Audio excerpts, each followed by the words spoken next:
Hello and welcome to Billy Ho Sports. Today, racing preview is going to spotlight this weekend's racing at Thistledown in Ohio. And the first video is going to cover the Ohio Derby. So we're just beginning a great summer of stakes racing. So be on the lookout for Stephen Foster Day at Churchill Downs, my home track, at the end of this month, the 29th. We're going to be covering all the racing that day. This race is the Ohio Derby. It's the first of a few that we'll cover this week. This is the week's feature track. I'll also have a video for this Saturday's Chicago Stakes, which is also at Churchill Downs. So subscribe to the channel to stay up to date on all the latest videos. Smash that like button for me. Leave a comment and tell me who you got in the Ohio Derby. And let's go.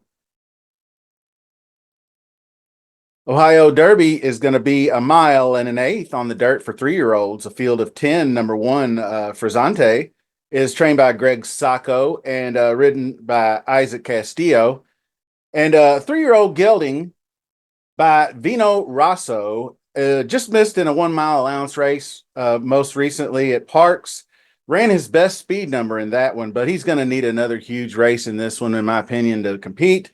Number 2, Ghoul's Gold, very interesting horse, trained by Kenny McPeak, ridden by Brian Hernandez, the famous duo of this year, is a 3-year-old colt by Golden Sense, and also just missed just by a nose in a 8.5 furlong Sir Barton, tracking in second place. Actually got up into the lead in the stretch, but was unable to hold off the heavy favorite Corporate Power in that race, which was a very excellent effort on his part. So number 3 is going to be Charleston, and that is Mike Rohn trained. Luis Rivera will ride 3-year-old by Tapiture. Adding blinkers for this one, picks this one up from William Fire's stables back in February. So he must have a lot of confidence in this one to run him in this spot. Previously, his most notable stakes experience was the Southwest Stakes on the Derby Trail at Oaklawn, and he wasn't even close. He was beaten by 22 lengths. So that brings us to number 4, Copper Tax. Copper Tax is trained by Gary Capuano and J.G. Torabella, or close enough. 3-year-old colt by Copper Bullet, back-to-back stakes victories over Laurel Park, running a very good 97 Brisnet number. Speed figure, that was a speed figure for the Federico Tessio, which was the Preakness prep, local prep at so he showed a lot of guts down the stretch in that race, grinded it out after he had actually had a misfortunate stumble at the start. So be looking heavily at that one. Number 5, Uncle Heavy, is going to be trained by Robert Reed, and Michael Sanchez will ride 3-year-old colt by Social Inclusion. Scratched out of last weekend's Pegasus at Monmouth for this spot. 6th place finish in the Preakness, saving ground on the inside, but just didn't fire in that race at all. Heavy mud that day, but he won in the mud and the withers, which put him on the map in the first place. So, but he did actually make his bones at the Parks racetrack, where it's a speed favoring, very similar to Thistledown in that sense. Inside position is important, things like that. He won 2 of his 3 races, stalking the pace there. So, quick reminder, if you haven't subbed to the channel, hit that subscribe button for me right now. And on to the more racing. Deposition is number 6. Uria St. Louis, Dexter Haddock will ride. 3-year-old colt by Constitution, most remembered for that unfortunate spill in the Wood Memorial down the stretch. Recovered just fine, but not much factor in the Sir Barton race after that, but dropped down in class. I think it was a 50K maiden claimer, won going 1 mile at Delaware Park. So maybe he's getting his sea legs back under him. Number 7 is Who's the King? Safi Joseph Jr. trains, Rocco Bowen rides. 3-year-old colt by Not This Time just recently broke his maiden at Gulfstream, first off the claim from the Mark Cassie barn. And he was then beaten badly in a versus allowance company at Churchill Downs. So kind of an odd one there. Now, number 8 brings us to likely favorite Catching Freedom is the Brad Cox trained colt ridden by Luis Saez. He's by Constitution. Ran a really good closing third in the Preakness after his very good closing fourth in the Kentucky Derby. Going back to his last win at the Louisiana Derby, closing hard in the stretch on a very dry track. So his challenge is going to be not so much favorable outside post and more of a speed favoring inside racetrack. Looks fast. I don't think there's a little bit of rain early in the week, but it looks pretty clear from like Thursday on through. So he's going to have his work cut out for him, but he's more than the best horse in this race by clear. So that brings us to an interesting one. Number 9 is Batten Down. Bill Mott trained Junior Alvarado rides. 3-year-old colt by Tappet. Recently broke his maiden, blowing him out by eight plus lengths April 30th at Churchill Downs. Racing a mile and a quarter distance, broke right to the lead and set the pace. And then he opened up down the stretch on him. Now, Brisnet was a bit harsh, I thought, with the first call numbers and the pace numbers. And we'll take a look at that here in just a second when we're ready. It was like a -18 number, which is considered a very slow pace. But I thought it was just under 24 seconds for the opening quarter and just about 48 flat for the half. And I didn't think that was too bad. So that brings us to number 10, Mugatu. And that's Jeff Engler, Ramon Vasquez connections. 3-year-old colt by Blofeld was eased up in the Preakness, no factor before that in the Bluegrass. Taking the blinkers off might do something for him, but he just really doesn't look like he belongs in this range of competition. So we're going to jump in, and not likely from the outside post too. That's going to be a tough call. So we are now going to jump into the past performances and take a look. Okay, so here's what we're looking at up top. You can see Catching Freedom is a 10-point favorite on the Prime Power. When it starts to get up into that range, you know you got a clear top choice. Uncle Heavy is next, Copper Tax after that. I'd actually rank Copper Tax a little higher than Uncle Heavy just because he's a little bit more proven. Mile and an eighth on the dirt. And so you can see the speed, average speed on par with 97. So that's kind of what we're looking for. So you can already see how poor the speed figures. We're not going to play for Zante. Gould's Gold is improving. Definitely going to be the fourth, working sharply.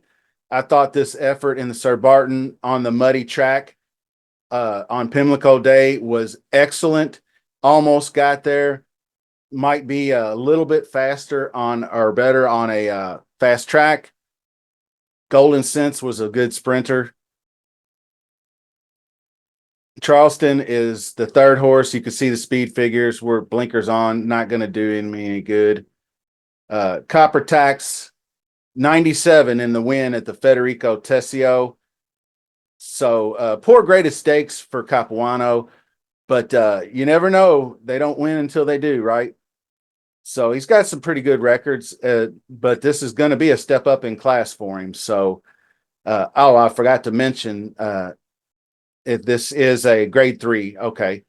I was thinking that. I didn't know if I mentioned it earlier. So my apologies if I didn't. So he is moving up in class, obviously. Obviously did not fare well when he did so. So keep an eye on that. Next up, Uncle Heavy.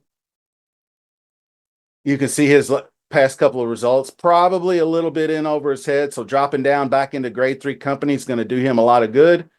I think he can run mid 90s, but I don't think that's going to get her done. But he is a nice horse nonetheless.